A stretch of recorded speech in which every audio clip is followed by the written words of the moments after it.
The iron gates of my parents' estate creaked open, and I felt my grip tighten on the steering wheel. Every time I drove up this winding Connecticut driveway, I was reminded that I was entering a world that had never quite belonged to me. Autumn leaves crunched beneath my tires, a symphony of gold and crimson that should have felt like home, but only made the hollow in my chest ache a little more. I glanced at my reflection in the rearview mirror, charcoal pencil skirt, burgundy. Blouse, hair pulled back in a low, neat bun. Tasteful, understated, and above all, unremarkable. I'd learned long ago that my mother preferred me to blend into the background rather than stand out. Before I could even collect my purse from the passenger seat, a silver Mercedes glided up behind me. I watched as my younger sister, Eliza, stepped out, her gold dress shimmering in the late afternoon sun. She looked like she'd stepped out of a magazine, confident, radiant, and perfectly timed, as always. The front door swung open, and there they were. My father, tall and dignified in his tailored suit, and my mother, glowing in pale blue silk. Their faces lit up as Eliza floated toward them. "There's our princess," Mom called, arms outstretched.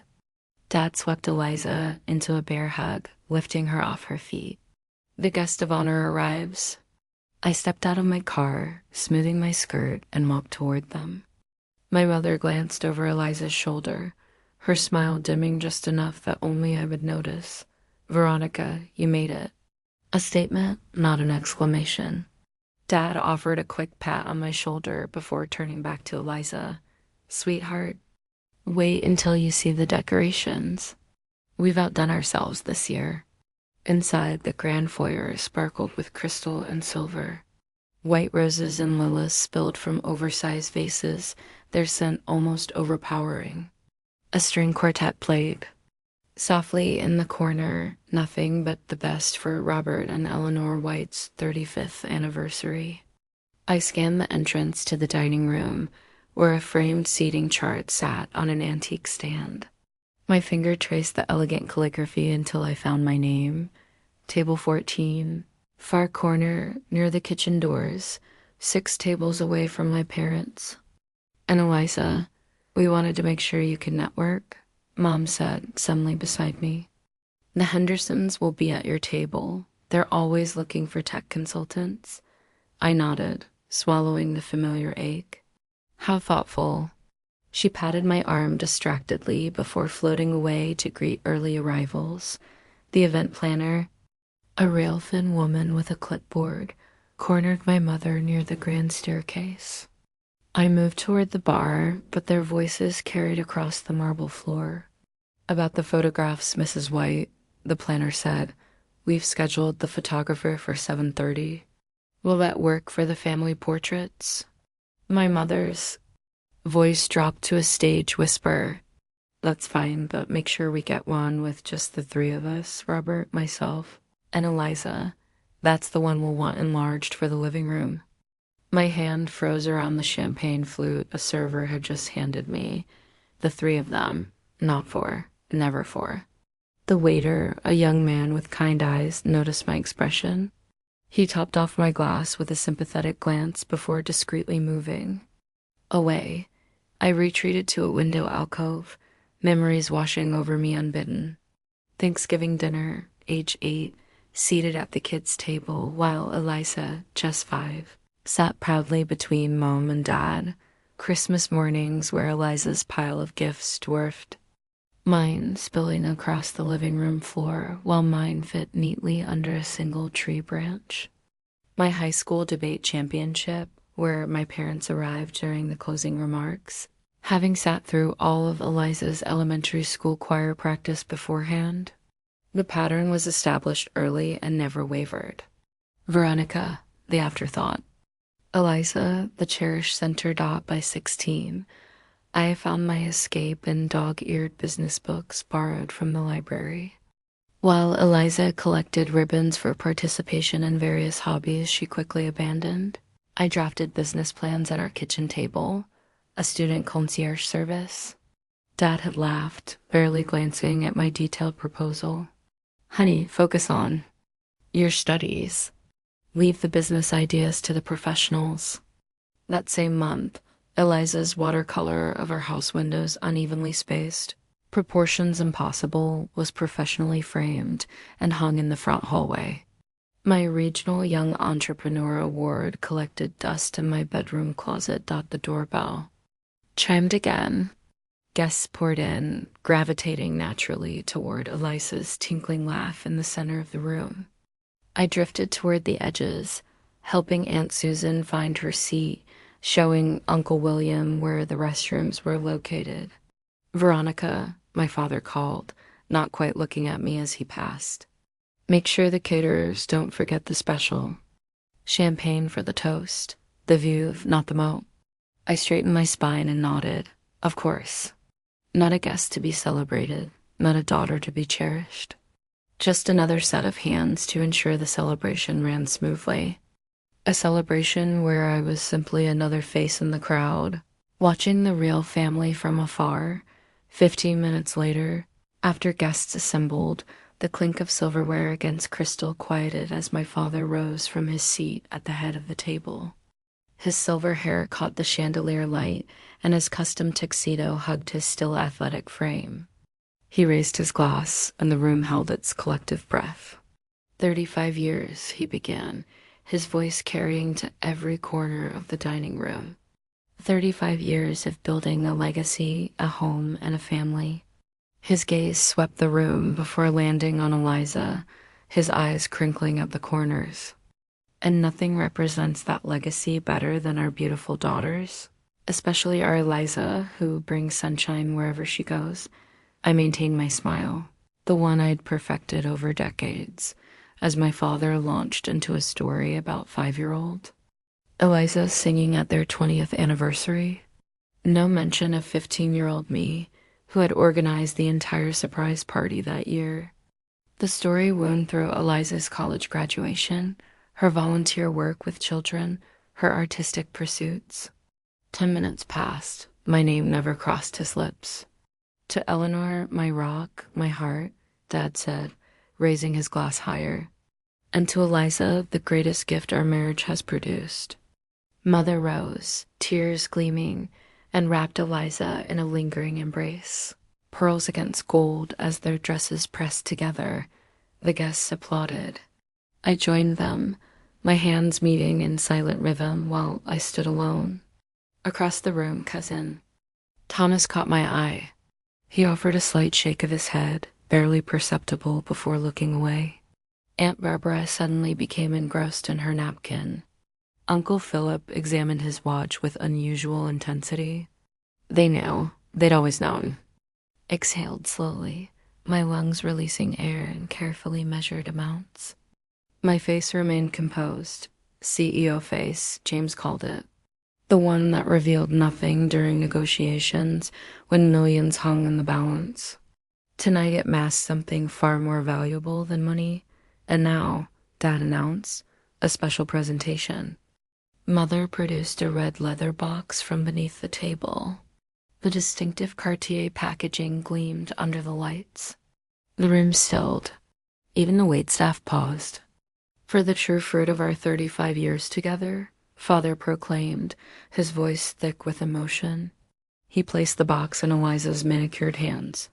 Something as precious and timeless as you are to us. Eliza's fingers trembled. As she lifted the lid, nestled against white satin lay a watch encrusted with diamonds that caught fire in the light. The guests gasped in unison. The Santos de Cartier, my father announced proudly, custom designed with Eleanor's birthstone. At the 12. Someone whispered the price, $15,000, and a murmur rippled through the crowd. Eliza squealed, launching herself into our parents' arms. They formed a perfect Cablo family devotion while I stood sentry at my assigned table near the kitchen doors. No acknowledgement of the daughter who shared their name, but apparently not their hearts. No second box waited beneath the table. No surprise for the firstborn. When the applause faded, I slipped toward the bar. Aunt Margaret intercepted me, her arthritic fingers closing around my wrist. Join me for some air, dear? It wasn't really a question.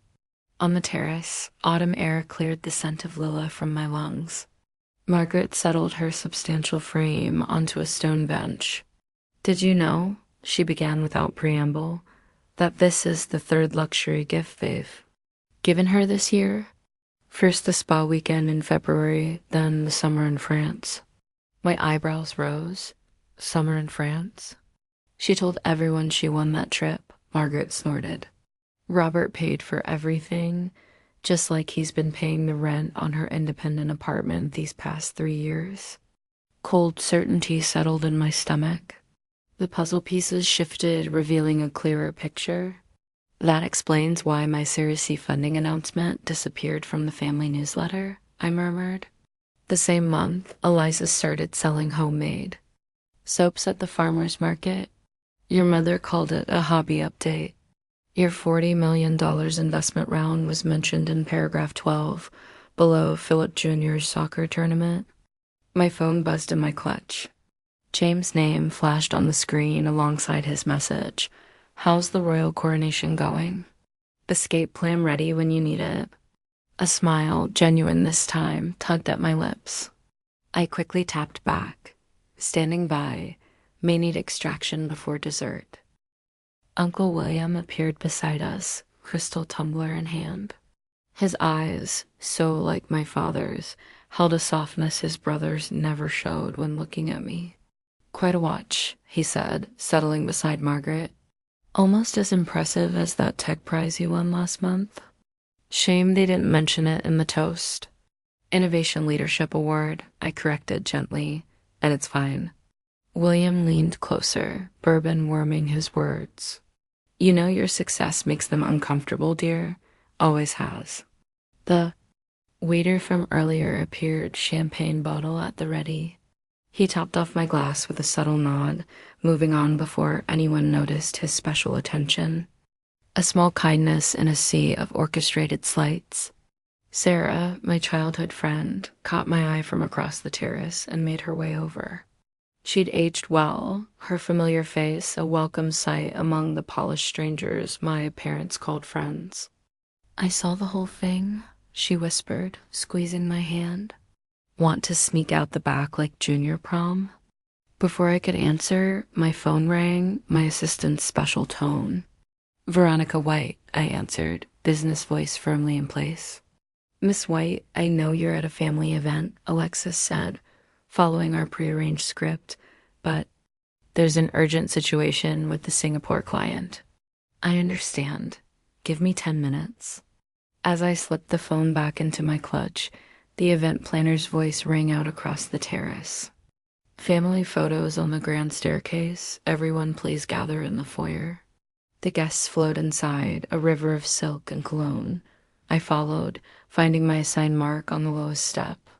Mother adjusted Eliza's hair, Dad straightened his tie, and the photographer positioned us with practiced efficiency. I stood at the far edge, half my body already outside the frame. Flash, click, done.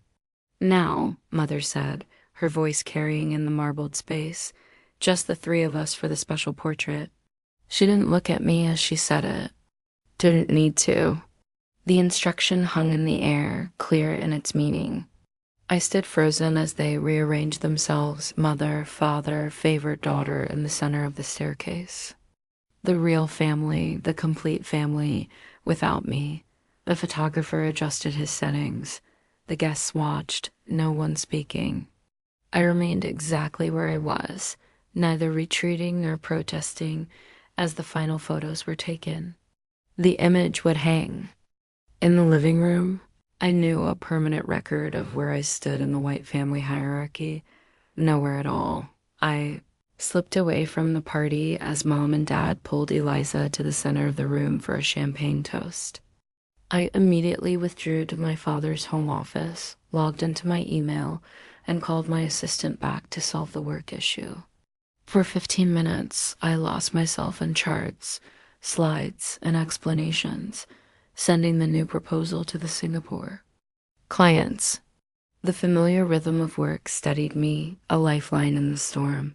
When the crisis was resolved, I wandered the hallways, my footsteps echoing on the marble floors as I climbed the familiar staircase to my childhood bedroom. Just a moment of peace, that's all I needed. When I pushed open the door, the air caught in my throat. This wasn't my room anymore. Eliza's pageant crowns glittered on what used to be my bookshelf. Her college sorority composites hung where my honor roll certificates once lived. The walls, formerly a soft green, now shone in Eliza's favorite lavender. They hadn't even waited for me to take all of my things before they reorganized the room completely. I whispered to the empty space, of course. My fingers traced the outline of what used to be my desk, now a vanity scattered with Eliza's makeup. The shelves overflowed with trophies from activities she abandoned after a month. Her childhood teddy bears occupied the window seat where I'd spent countless hours reading. I opened the closet, the last place anything of mine might remain. A cardboard box sat in the corner, labeled Veronica Misk. Inside, my college diplomas rested beneath my young entrepreneur award. My summa cum laude tassel was tangled around my business school graduation photo. Everything that marked my accomplishments, everything that defined my journey, stuffed away like holiday decorations, a crystal clarity washed over me. Nothing would ever change. I would always be the box in the corner, the afterthought, the chair. By the kitchen door, I sat on the edge of the bed, now covered in a lavender duvet. My hand brushed something hard beneath the pillow. Curious, I pulled out an old book, my grandmother's copy of Jane Eyre. My name was written inside the cover in her elegant handwriting. To my Veronica, a girl who will forge her own path. With love, Grandma Margaret. I remembered how Grandma would pull me aside at family gatherings, her eyes twinkling as she slipped me books while Eliza opened mountains of gifts. Books build inner worlds, she would whisper, where nobody can tell you who to be. As I turned the pages, an envelope slipped out, yellowed with age but sealed with wax bearing my grandmother's initial. My name was written across the front. The laughter from the party drifted upstairs as I broke the seal. The letter inside was dated 3 weeks before Grandma died, nearly 5 years ago. My dearest Veronica, if you're reading this, you've finally sought refuge in the pages of Jane Eyre. I knew this day would come when the weight of invisibility became too much to bear. I recognized the pattern all too well. Your grandfather's family treated me just as yours treats you, as though I were a supporting character in someone else's story. But know this, my darling. You are the protagonist of your own life. I have made arrangements with Mr. Abernathy at the bank. There is an account in your name only, containing both funds and my personal journals. The code to access it is the date we visited the Metropolitan Museum, just the two of us. This is not about money, though that will help. This is about legacy. You are my true heir in spirit, the one who carries my determination. The quiet ones observe, learn, and ultimately succeed where the celebrated ones falter. Remember, Veronica, sometimes family is who sees you, not who shares your name. With endless faith in you, Grandma Margaret. The tears came hot and fast, blurring the words. She knew. All those years, she saw what was happening and prepared this lifeline. My grandmother, the only person in this house who ever truly saw me. I reached for my phone, needing to connect with people who valued me. 3 messages awaited from my business partners. James, how's the family circus? Remember, our dinner reservation is still on standby if you need an escape route. Michelle, that acquisition meeting went perfectly. The board voted unanimously in your favor. You're a genius, V. Remind your family of that when they put you at the kids' table. David, we're all here when you need us. You're real family. My fingers hovered over the screen before I typed back. Grandma left me a letter and apparently an inheritance. I think it's time for me to stop waiting for a place at their table. Their responses came immediately. James, about time. We've been saving you a chair at the head of ours for years. Michelle, whatever you decide, we're with you. David, your grandmother sounds like the only smart white besides you. I thought back to how they rallied around me when we started the company, how they defended me when clients assumed James was the CEO, how they celebrated every milestone with genuine joy for my success. How different from the hollow congratulations from my parents, always followed by, but, Eliza, my jaw tightened. I slid the letter into my purse and walked to the wall, where a family photo from my high school graduation hung. I was on the edge, as always. I removed it from the frame, carefully cut myself free from the border, and placed the small photo in my wallet. In Mom's dressing room, I spotted Grandma's brooch pinned to a scarf borrowed years ago and never returned. I unpinned it gently, feeling its weight in my palm before securing it to my blouse. Downstairs, the party was in full swing. I could hear the laughter, the clinking of glasses, the string quartet's gentle music floating up the staircase. I paused at the top, looking down at the sea of faces, some familiar, some strangers, all orbiting around Eliza and my parents. I felt invisible, but for the first time, I didn't feel small. I felt free. I spotted Mr. Abernathy, my parents' financial advisor, sipping champagne near the garden doors. I approached with newfound confidence. Mr. Abernathy, I believe we have some business to discuss. His eyes widened slightly as he read the card I handed him. Veronica White, CEO, White Innovations. I've been following your company's growth. Impressive work, he said quietly. Your grandmother would be proud. Yes, I said softly. I believe she would. The party swirled around me as I walked through the crowd, head higher than it had been all evening. No one noticed as I handed my ticket to the valet. No one saw as my car pulled away from the house.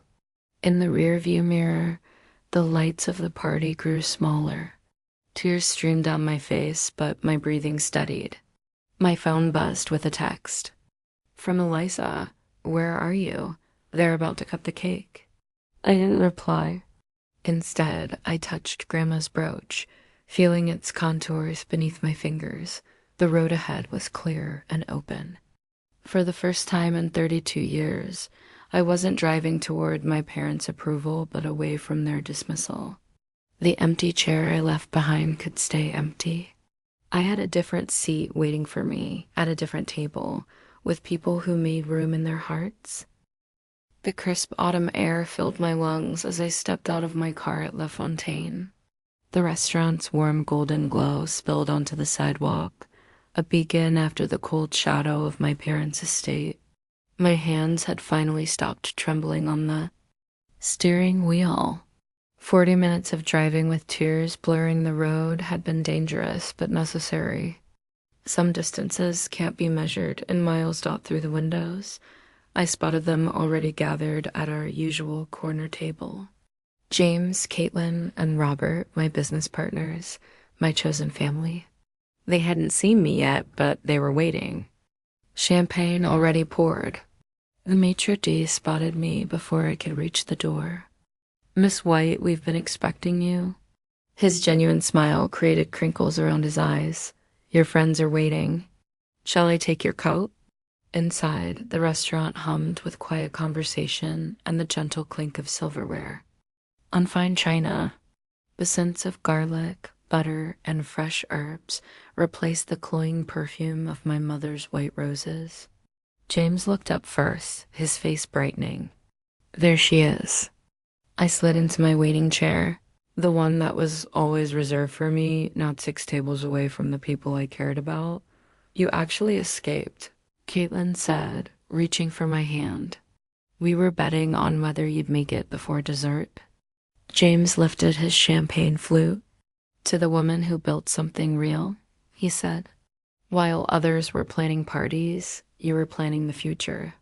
The words unlocked something in my chest. My smile, the first authentic one of the evening, felt foreign on my face, like a muscle long unused. My phone buzzed in my purse. Then again, and again. Let me guess, Robert said, eyebrows raised. The search party has been deployed? I pulled out my phone. 3 texts from Eliza, each more frantic than the last. Where did you go? Mom is furious. Are you seriously ditching the anniversary? The screen changed to an incoming call, my mother. I declined it, but her voicemail followed seconds later. Veronica, I can't believe you would cause a scene by leaving early. People are asking questions. Call me immediately. My father's message arrived next, his voice tight with controlled anger. You've missed Senator Harris and the Douglases. They were specifically asking about tech consultants. Call your mother. I set the phone face down on the table. Not one of them asked if I was okay. Of course not, James said, refilling my glass. That would require seeing you as a person rather than an extension of themselves. Another message from my mother. Emergency meeting tomorrow at 2. You cannot escape this time. The restaurant door opened. A rush of cool air accompanied 2 figures I recognized immediately. Alicia from marketing and Devin from our development team. Did we miss it? Devin asked, breathless, waving his phone. The news just broke. My stomach tightened. Already? It wasn't supposed to hit until morning, James shrugged. Someone leaked. These things happen. Every phone at our table lit up simultaneously, then nearby tables too. The notification caught like wildfire across the restaurant. Breaking. White Innovations acquired by Stellar Tech for estimated $75 million. The calls began almost immediately. Industry contacts, former clients, college professors who remembered my early ambitions, each one expressing genuine excitement for my success. The restaurant owner appeared with a bottle of their finest reserve. On the house, he said. My daughter used your productivity software to finish law school. Congratulations on your success. 2 more colleagues arrived, then 3 more. Our corner of the restaurant transformed into an impromptu celebration. We have something for you, Caitlin said during a lull. She placed a small, carefully wrapped package in my hands. Inside the tissue paper lay a framed photograph I'd never seen before. My grandmother at my age, sitting at her desk in the small accounting practice she built during a time when women were expected to stay home.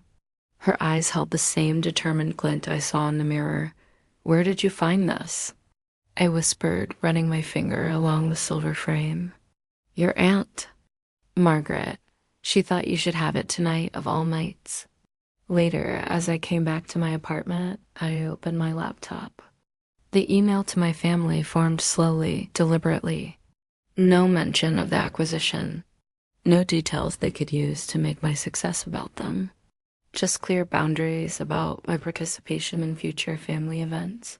I left early because I needed to be where I was welcome. I wish you both a happy anniversary, but I will no longer attend events where I'm treated as an afterthought rather than a daughter. My finger hovered over the send button. Not yet. Tonight belonged to those who saw my worth without needing headlines to prove it. I closed the laptop. For the first time in years, the weight of expectation lifted from my shoulders. Around me, faces shone with genuine affection, no hidden agendas, no conditional love. Tomorrow would bring complications. Tonight, I was exactly where I belonged. The next day, I woke to a string of missed calls and terse messages. My mother's voice on voicemail was brittle with anger and disappointment. Veronica, you embarrassed us in front of everyone. You owe your sister an apology for ruining her moment. My father's message was colder, more formal. We expect you at the Meridian at 2. This is not optional. Eliza's texts were softer, uncertain. I don't know what happened, but Mom is really upset. Please just come. I spent the morning in quiet reflection, sipping coffee on my balcony as the city came alive below. I thought about the years I'd spent chasing their approval, the endless cycle of hope and hurt. I thought about Grandma's letter, about the friends who had become my family, about the life I'd built on my own terms. I realized I wasn't angry anymore. I was done waiting for them to see me. I saw myself, and that was enough. At 1:55. I arrived at the Meridian, a sleek restaurant on the 40th floor of Hartford's newest skyscraper. Floor-to-ceiling windows framed the Connecticut River like artwork. I'd chosen the location deliberately, a power spot, my territory, not theirs. Melissa, my executive assistant, arrived with me precisely 5 minutes before 2. "Remember," she whispered, arranging files on the table. "I'll signal when 30 minutes have passed." I nodded, smoothing the burgundy silk blouse I'd selected for today. Armor, not appeasing attire. My parents arrived 7 minutes late. Mother's pearl necklace gleamed against her cashmere sweater. Father's custom suit probably cost more than most people's monthly mortgage. They hesitated at the sight of Melissa, clearly thrown by her presence. "I wasn't aware this was a business meeting," Father said, glancing pointedly at Melissa's portfolio. "Just some documents I might need," I replied, my voice neutral. Before they could object further, the hostess led Eliza toward our table. My stomach tightened. Of course they brought reinforcements. "Traffic was awful," Eliza said, sliding into the chair beside Mother. Her eyes darted nervously between us. "The golden child sent his emotional bait." Mother dabbed at her eyes before we'd even ordered water. "Do you have any idea how embarrassing it was? People asked where you'd gone. Family members noticed your empty seat," Father added, leaning forward.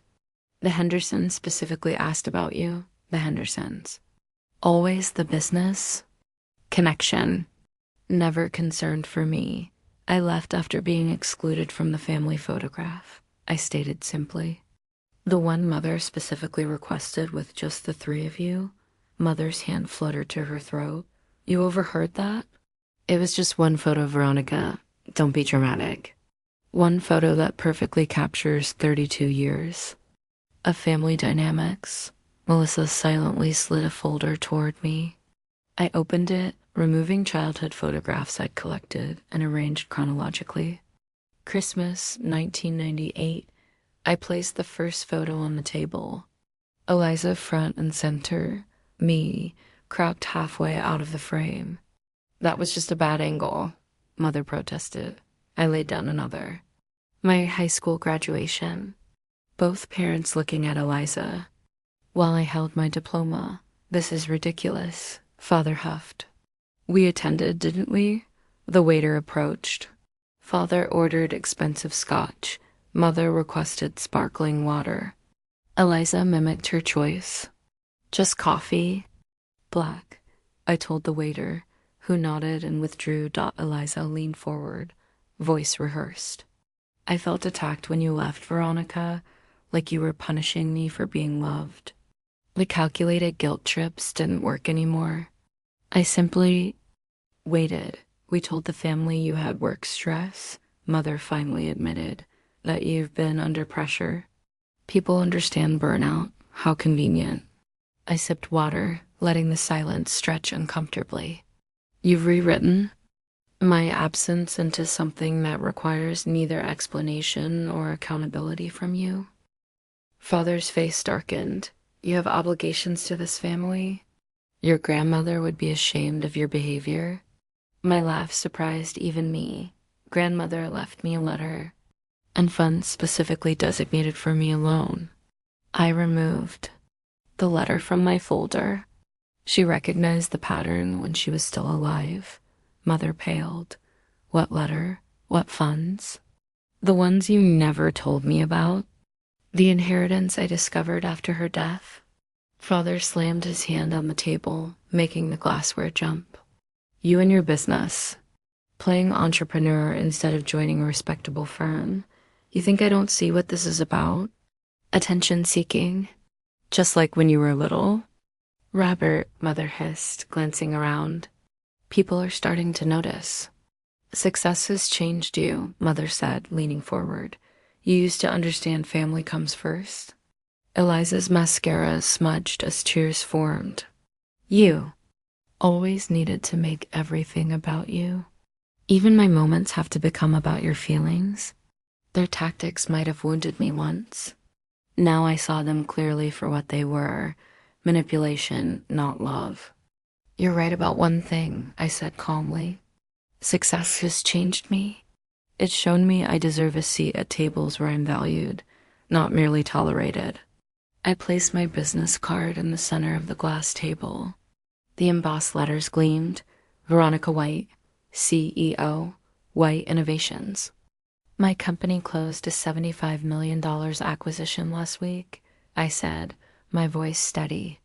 The news broke yesterday evening, during your celebration dinner. Their stunned expressions would have been comical if they weren't so sad.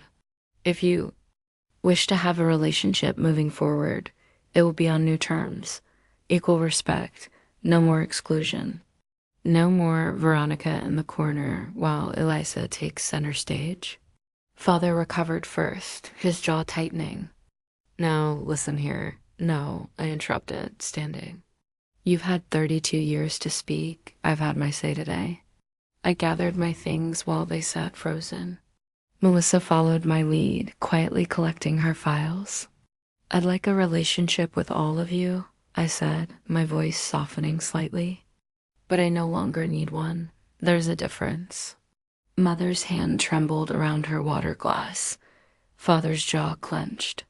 Eliza looked utterly lost, perhaps seeing for the first time how the family system worked and how it was now breaking. Congratulations again on your anniversary, I said, straightening my shoulders. I truly wish you happiness. I walked away without looking back, each step lighter than the last. Their silence followed me to the elevator, but for once, it didn't define me. The doors slid closed on their stunned faces, and I exhaled. 32 years of waiting to matter dot my reflection in the polished elevator doors. Showed something unfamiliar on my face, peace. I stood in my penthouse kitchen that evening, watching the spring sunset paint the Hartford skyline gold. 6 months had passed since I walked away from my parents' anniversary dinner. 6 months of rebuilding on my terms. The antique mahogany. Table gleamed in my dining room, set with Grandma's Wedgwood china delicate blue flowers against creamy porcelain. I traced my finger along the edge where generations of white women once gathered. The same table where I was relegated to. The far end, if invited at all. Last month, when Father decided to downsize their formal dining room, I outbid everyone at the estate auction. The table came home with me, not as a peace offering, but as a reclamation. The doorbell chimed. James arrived first, a bottle of Barolo in one hand, a portfolio in the other. Latest projections for the mentorship program, he said, kissing my cheek. 28 applicants already. Women entrepreneurs who need more than just funding, I said. They need someone who sees their potential. Sarah followed with her husband, then my executive team. 2 college professors served on my foundation board, and my attorney Margot, who helped draft the family therapy center donation in Grandma's name. While they mingled, I slipped into my office where Grandma's letter hung framed beside my window. Remember, Veronica? We choose which chairs matter. Her words had guided me through my TED Talk last month, finding worth beyond family validation. The video already had 300,000 views. My phone buzzed with a text from Eliza. They're still talking about you missing Easter dinner. Dad keeps calling it another stunt. Our cautious reconnection happened in secret texts and occasional coffee meetings. Without her parents watching, she was finding her voice, asking questions about starting community college. Small steps toward her own identity. A knock at my office door. Package just arrived for you, James said, handing me a small bubble. Mailer dot inside, a faded photograph, Eliza and me at ages 6 and 9, arms linked, laughing on a tire swing. On the back, in my sister's handwriting, we were happy before they taught us not to be. I tucked the photo into my pocket and returned. To my guests.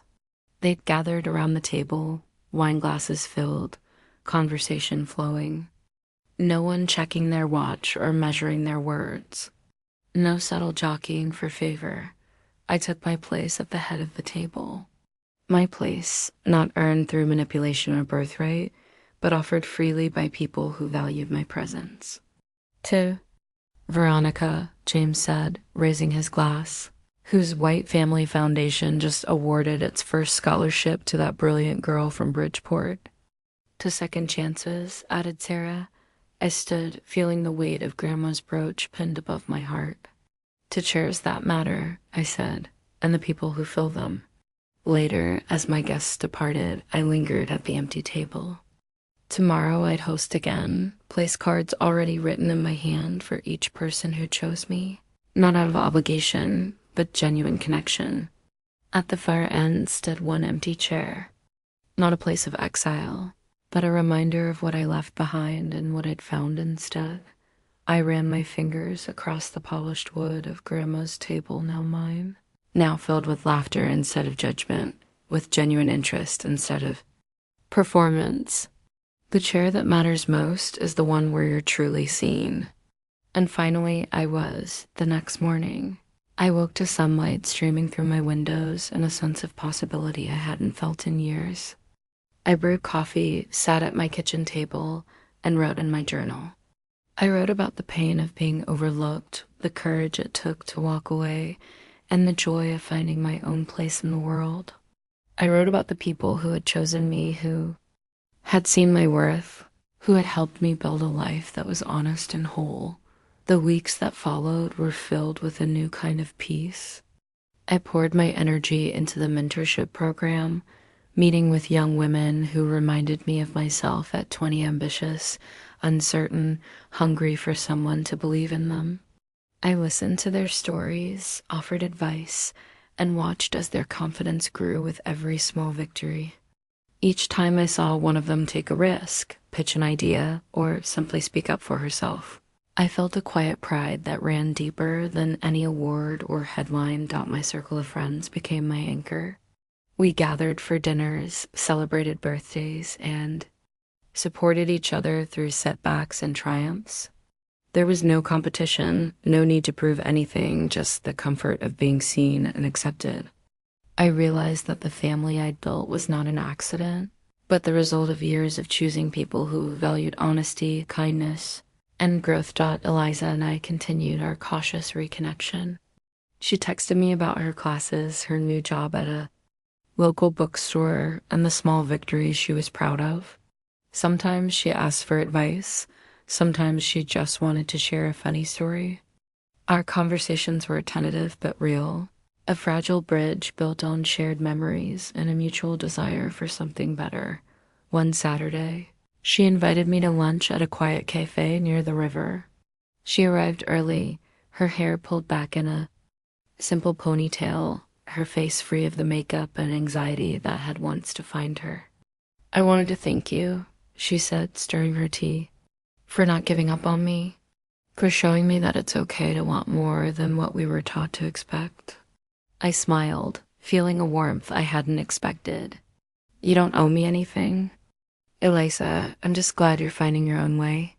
She hesitated, then reached into her bag and pulled out a small box. "I found this when I was cleaning out my old room. I thought you should have it." Inside was a silver locket, one I remembered from childhood, a gift from Grandma Margaret. Inside, a tiny photo of the two of us, arms around each other, grinning at the camera. "She always said we were stronger together," Eliza whispered. Closed my hand around the locket, feeling the weight of love and loss, of forgiveness and hope. "We are," I said softly. That afternoon, we walked along the river, talking about everything and nothing. For the first time, I saw my sister not as a rival or a symbol of everything I'd missed, but as a person flawed, searching, and worthy of love. I realized that healing wasn't just about setting boundaries with those who hurt you, but also about opening your heart to those who wanted to change. Back at home, I received an email from my father. It was short, formal, and full of the same controlled disappointment I'd known all my life. Your mother and I are traveling to Europe for the summer. We hope you will reconsider your decision to distance yourself from the family. Eliza tells us you've been in touch. We would like to see you at Christmas. I read the message twice, searching for any hint of understanding or apology. There was none. I closed the email and let it go. I no longer needed their approval, their invitations, or their carefully rationed affection. I have found my own place, my own people, my own peace. The mentorship program flourished. We launched a scholarship in Grandma Margaret's name, awarding it to a young woman from Bridgeport who reminded me so much of myself, quiet, determined, overlooked by everyone but those who mattered. Ceremony, I spoke about legacy, about the power of being seen, about the courage it takes to claim your own seat at the table. As I looked out at the faces in the audience, my friends, my colleagues, my sister, I felt a sense of belonging I had never known at my parents' estate. That night, as I sat on my balcony, the city lights twinkling below, I thought about the journey that had brought me here.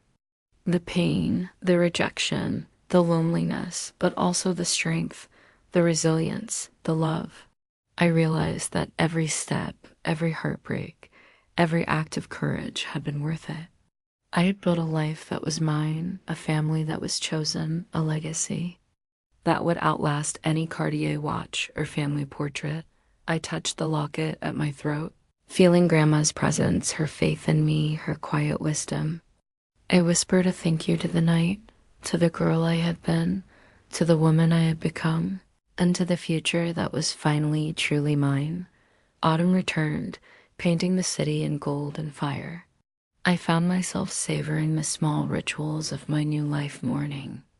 Coffee on the balcony, evening walks through the park, the gentle hum of my apartment as I worked late into the night on projects that mattered. The mentorship program grew, and with it, my sense of purpose. I watched as young women found their voices, their confidence, and their place in the world. Each success felt like a quiet victory, not just for them, but for every part of me that had ever been overlooked. Eliza and I met regularly, sometimes for coffee, sometimes for long walks where we talked about everything and nothing. She told me about her classes, her dreams, her fears. She was learning to stand on her own, to make choices for herself, to question the stories we'd both been told about who we were supposed to be. Our relationship was still fragile, but it was real, and that was enough. One evening, as we sat on a bench overlooking the river, Eliza turned to me, her eyes serious. "Do you ever think about going back, trying again with Mom and Dad?" I considered the question, feeling the old ache stir in my chest. Sometimes, I admitted. But I think I'm finally at peace with where things are. I don't need to keep knocking on a door that was never really open to me. She nodded, her gaze distant. "I'm not sure I'm ready to let go yet. But I'm glad you're here. I'm glad you stayed." We sat in silence, the city lights reflecting on the water, the air crisp with the promise of change. I realized that letting go didn't mean giving up. It meant making space for something new, something better. It meant choosing myself again. And again, even when it was hard. The holidays approached, and with them, the familiar flurry of invitations and obligations. My parents sent a formal card, embossed and elegant, inviting me to Christmas dinner at the estate. I read it once, then set it aside. I spent Christmas Eve with Eliza, baking cookies and watching old movies, laughing until our sides ached. On Christmas Day, I hosted a brunch for my friends, my chosen family. The apartment was filled with warmth and laughter, with stories and music, and the kind of love that asked nothing in return. Later, as I washed dishes in the quiet kitchen, I thought about the empty chair at my parents' table, the space I had once tried so hard to fill. I realized I didn't miss it, I didn't need it. I had found my own place, my own people, my own joy.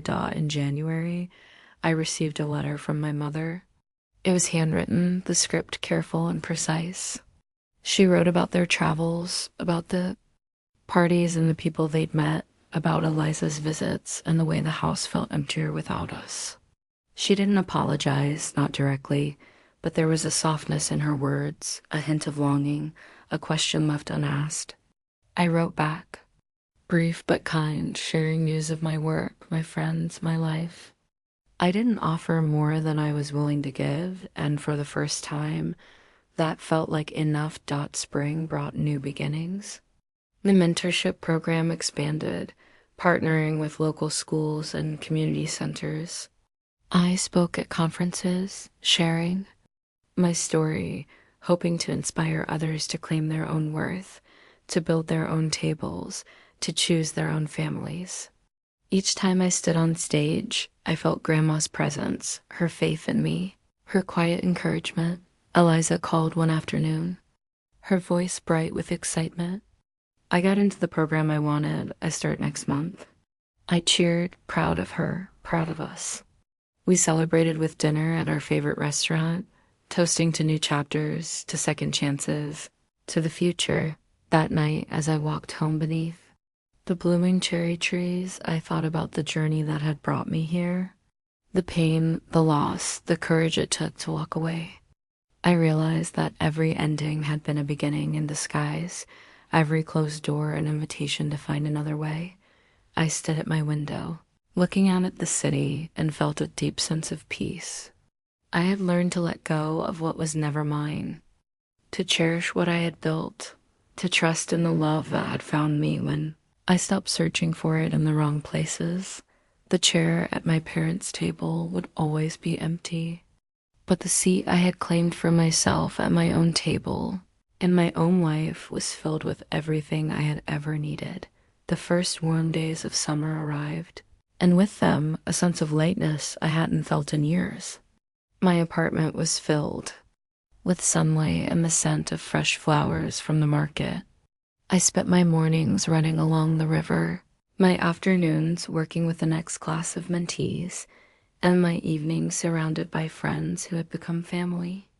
The ache of old wounds faded, replaced by gratitude for the life I had chosen, the boundaries I had set, and the love I had allowed in. Eliza thrived in her new program, sending me photos of her projects and stories of new friends. We met often, sometimes for coffee, sometimes for long walks, sometimes just to sit in companionable silence. Our relationship was no longer defined by the rules our parents had assigned us, but by the trust and understanding we had built together. She was finding her own way, and I was proud of her, not as a symbol of family unity, but as a person in her own right. One evening, as we sat on my balcony watching the city lights flicker on, Eliza turned to me. "Do you ever regret it?" she asked, walking away from all of it. I thought about the question, letting the silence stretch between us.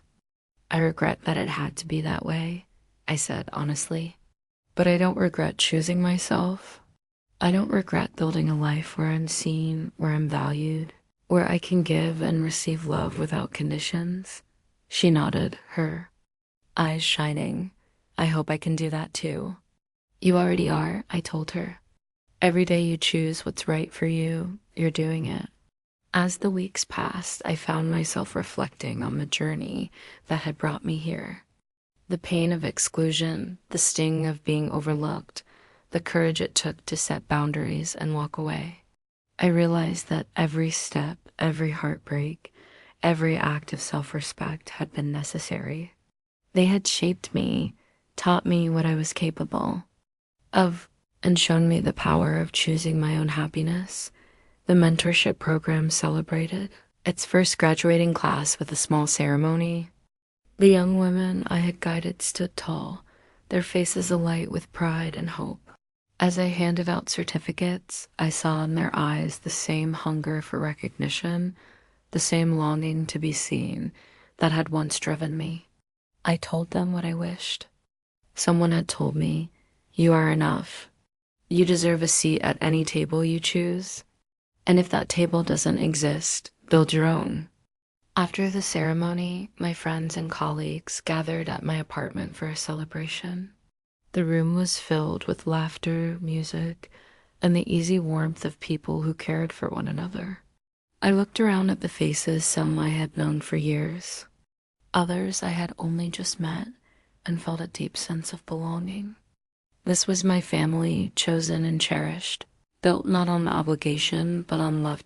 Later that night, as the party faded and the city grew quiet, I sat alone on my balcony, the locket from Eliza cool against my skin, Grandma's brooch pinned to my blouse. I thought about the empty chair at my parents' table, the family photo that would always be missing my face, the Cartier watch that would never be mine. I realized that none of it mattered. I had found my own place, my own people, my own joy. A gentle breeze stirred the air, carrying with it the scent of summer and the promise of new beginnings. I closed my eyes and breathed it in, feeling the weight of the past lift from my shoulders. I was no longer the afterthought, the extra, the one left out of the picture.